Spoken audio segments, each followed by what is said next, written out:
অভিযোগে দুর্নীতি দমন কমিশনের মামলায় বিএনপির ভারপ্রাপ্ত চেয়ারম্যান তারেক রহমানের স্ত্রী জোবেদা রহমানের বিরুদ্ধে দেয়া অভিযোগপত্র গ্রহণ করেছে আদালত।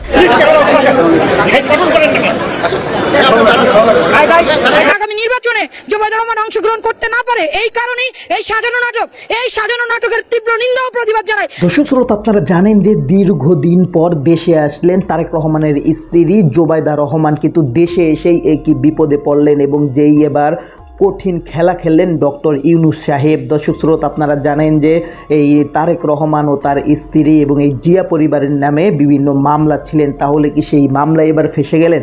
আসলে ঘটনাটা কি সেটা কিন্তু আজকে ভিডিও দেখলে আপনারা বুঝতে পারবেন, যার কারণে সম্পূর্ণ ভিডিওটা না টেনে দেখতে চেষ্টা করবেন। তো কথা না বেরিয়ে চলুন আমরা ভিডিও মূল আলোচনা চলে যাই। ভিডিও মূল আলোচনা চলে যাওয়ার আগে আপনার কাছে আমার ছোটো করে একটু আপনার প্রত্যেক মুহূর্তের আপডেট পেতে চাইলে অবশ্যই চ্যানেলটি সাবস্ক্রাইব করে দেবেন এবং পাশে থাকা বেল আইকনটি ক্লিক করে দেবেন, তাহলে প্রত্যেক মুহূর্তের আপডেটগুলো সবার আগে পৌঁছবে আপনার কাছে। তো দর্শক, কথা না বেরিয়ে চলুন আসলে ঘটনাটি তাহলে বিস্তারিত দেখে আসি। বর্তমান আন্দোলনকে বেগমান করার জন্য জনাব তারেক রহমানের স্ত্রী জোবেদা রহমানকে বাংলাদেশে পাঠিয়ে বর্তমানে রাজপথ দখল নেওয়ার জন্য নির্দেশ দেওয়া হয়। দুর্নীতির সম্পত্তি কখনো কোনো দলিল হয় না, দুর্নীতির সম্পত্তি কখনো জনগণ জানে না। কালো টাকা যারা ইনকাম করে তারা কখনো জনগণকে দেখিয়ে কালো টাকা ইনকাম করে না। কালো টাকা কেন মানুষ ব্ল্যাক মানি বলে, কেন মানুষ অবৈধ টাকা বলে?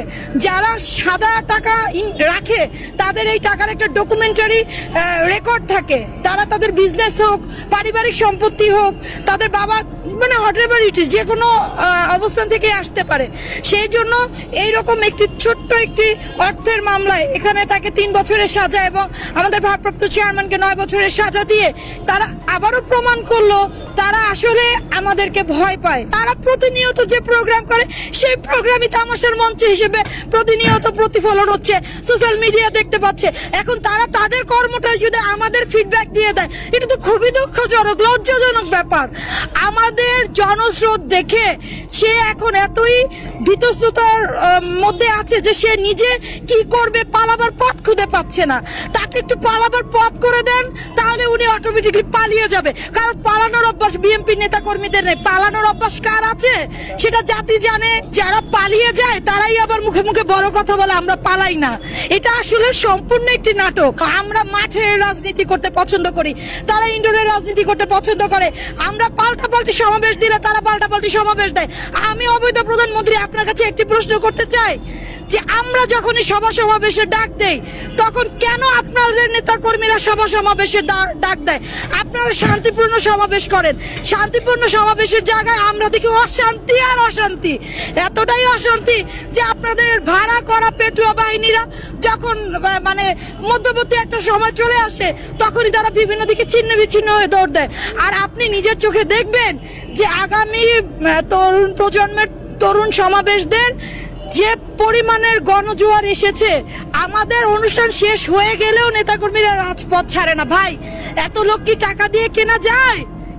আপনারা বলেন সম্ভব? জিয়া সৈনিকেরা আজকে আপনি মনে রাখবেন যে সাধারণ জনগণ রাজপথে নেমে গেছে। এই জনগণ কখনো সম্পূর্ণভাবে পরিপূর্ণভাবে সবাই বিএনপি করে একথা আমি বলবো না। এখানে বিএনপিও যেরকম আছে, সুশীল সমাজের লোকজনও আছে, আম জনতা যারা সাধারণ পাবলিক, যারা খেটে খাওয়া মানুষ, এই সমস্ত লোকজনের উপস্থিতি অনেক বেশি। তার একটাই প্রধান কারণ, বর্তমানে 15 বছর এই সরকারকে দেখতে দেখতে সাধারণ মানুষ হতাশ হয়ে গেছে। আসলে তাদের পক্ষে কথা বলার লোকজন নেই। এখন এই সমাবেশে এত লোক আসার একটাই কারণ যে আমাদের অপোজিট গ্রুপ যারা অপোজিটে আছে তারা আসলে কি মেসেজ দিতে চায়, তাদের মেসেজের মাধ্যমে আমাদের সাধারণ মানুষের জীবিকার কোনো পরিবর্তন হয় কিনা, সেই পরিবর্তনের ডাক কি? তারেক রহমান আমাদের ভারপ্রাপ্ত চেয়ারম্যান বর্তমানে সোশ্যাল মিডিয়ায় যে সমস্ত বক্তৃতা দিয়েছে, আইন প্রশাসন বলেন, সাধারণ জনগণ বলেন, সামাজিক যোগাযোগ মাধ্যমে যারা কর্মী আছে তাদের কথাই বলেন, বা যারা ডিফেন্সে কাজ করে, যারা আর কি আমাদের ইনক্লুডিং আমাদের সমস্ত লোকজনদেরকে নিয়ে চলতে হলে তাদেরকে সবাইকে মেসেজ দিয়েছে, আপনারা সাধারণভাবে জীবনযাপন করেন, আমরাও আপনাদের সরকার গঠন করবো, আপনাদেরকে সেইভাবে মূল্যায়ন করব, আপনারা সবাই সুস্থ থাকবেন, স্বাভাবিক জীবনযাপন করতে পারবেন। আমরা কখনো সন্ত্রাসপূর্ণ রাজনীতিতে বিশ্বাসী না, আমরা শান্তিপূর্ণ রাজনীতিতে বিশ্বাসী। অবৈধ প্রধানমন্ত্রীর অবৈধ রায়, এটা তো সাধারণ জনগণও মানবে না। সম্রাটের মতো একজন লোককে ধরে নিয়ে গেল, সেখানে তাদের মতো লোকজনদেরকে বিদেশে চিকিৎসা করানোর জন্য আয়োজন করে দেশের বাইরে পাঠানো হচ্ছে, বিভিন্ন ভালো ভালো হসপিটালে চিকিৎসা নিয়ে যাওয়া হচ্ছে। এগুলো যদি তারা করতে পারে, সে তুলনায় তো আমাদের প্রধানমন্ত্রী যখন জেলে ছিল তখন তো সে কোনো ধরনের সুযোগ সুবিধাই পায়নি। প্রধানমন্ত্রীর সাথে আমিও জেলে ছিলাম, তখন আমাদের জেলের জীবন যে কত কষ্টে কেটেছে সেটা আর বলার কোনো অবকাশ রাখে না। তবে বর্তমানে আমাদের ভারপ্রাপ্ত চেয়ারম্যান জনাব তারেক রহমানকে নিয়ে তো দর্শক, আপনার এই ভিডিওটি দেখলেন। ভিডিও দেখে যদি আপনার কোনো মন্তব্য থাকে তাহলে অবশ্যই কমেন্ট বক্সে আপনার মূল্যবান মন্তব্য জানিয়ে দিবেন। দর্শক, এখন আমরা পরবর্তী একটি ভিডিও দেখব, যেটা দ্বারা আমরা আরও কিছু তথ্য আমরা জানতে পারবো। দর্শক, চলুন আমরা সেই ভিডিওটি বিস্তারিত দেখে আসি। জ্ঞাত আয় বহির্ভূত সম্পদ অর্জনের অভিযোগে দুর্নীতি দমন কমিশনের মামলায় বিএনপির ভারপ্রাপ্ত চেয়ারম্যান তারেক রহমানের স্ত্রী জোবেদা রহমানের বিরুদ্ধে দেয়া অভিযোগপত্র গ্রহণ করেছে আদালত। আগামী 5 জানুয়ারি শুনানির দিন ঠিক করা হয়েছে। ঢাকা মহানগর সিনিয়র স্পেশাল জজ আসাদুজ্জামানের আদালতে এই শুনানি হয়েছে। 2007 সালের 26 সেপ্টেম্বর রাজধানীর কাফরুল থানায় এই মামলা করে দুদক। ঘোষিত আয়ের বাইরে 4,81 লাখের বেশি টাকার মালিক হওয়া এবং সম্পদের তথ্য গোপন ও আয় বহির্ভূত সম্পদ অর্জনের অভিযোগে এই মামলা করা হয়। মামলায় তারেক রহমান, জোবেদা রহমান ও তার মা ইকবাল মান্ত বানুকে আসামি করা হয়েছে।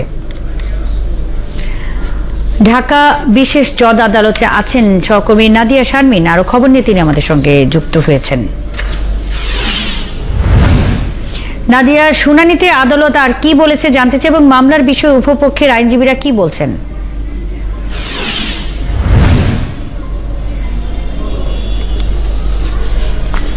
ধন্যবাদ বন্নি। যেটি আপনি বলছিলেন যে এই যে কোটি টাকা আত্মসাৎ বা জ্ঞাত আয় বহির্ভূত আয়ের বিষয়ে এটি যে দুদক মামলা করেছিল, সেই মামলার বিষয়ে কিন্তু আদেশ হলো, চার্জশিট গ্রহণ হলো আজকে। মূলত চার্জশিট গ্রহণের সাথে সাথে আদালত আদেশ দিয়েছে যে যারা এই মামলায় আসামি হিসেবে রয়েছে, অর্থাৎ তারেক রহমান এবং তার স্ত্রী জোবাইদা রহমান, তাদের বিরুদ্ধে যেন গ্রেফতারি পরোয়ানা জারি করা হয় এবং এই গ্রেফতারি পরোয়ানা জারির পরে পরবর্তী যে তারিখ রয়েছে 5/1/2023, অর্থাৎ আগামী বছরের 5 জানুয়ারি, এর মধ্যে যদি তারা আদালতে উপস্থিত হয়ে এই তাদের ব্যাখ্যা বা এইখানে উপস্থিত না হন, তাদের হাজিরা না দেন, সেক্ষেত্রে হয়তো এর পরবর্তীতে তাদের বিরুদ্ধে পলাতক হিসেবে গ্রেফতারি পরোয়ানা সেটি জানার চেষ্টা চলবে বা সেটি করা হবে বলে এর আগে প্রতিবেদন দেওয়া হবে 5 তারিখে যে তারা হাজিরা দিয়েছে কিনা।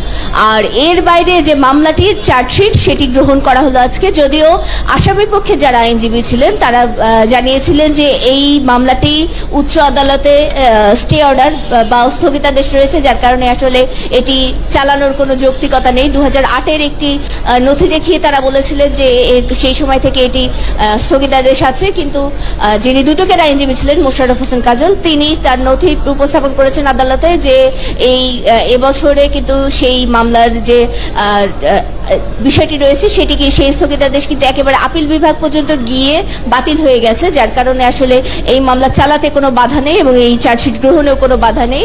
এই বিষয় সম্পর্কে তিনি শুনানি করেন এবং একটি মোটামুটি বড় সময় ধরেই শুনানি শেষে আদালত সব নথি পর্যবেক্ষণ করেছেন। আদালত নথি পর্যবেক্ষণ শেষে এই চার্জশিট গ্রহণের আদেশ দিয়েছেন এবং তিনি জানিয়েছেন যে যদি আসামিপক্ষের আইনজীবী চান তিনি খুঁজে দেখতে পারেন এই নথিগুলো। তিনি এগুলো খুঁজে দেখেননি বলে আদালত জানিয়েছেন।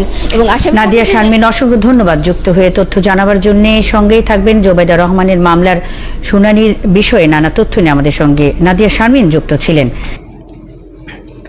তো দর্শক, আপনারা সম্পূর্ণ ভিডিও দেখলেন। সম্পূর্ণ ভিডিও দেখে যদি আপনার কোনো মন্তব্য থাকে তাহলে অবশ্যই কমেন্ট বক্সে আপনার মূল্যবান মন্তব্য জানিয়ে দিবেন।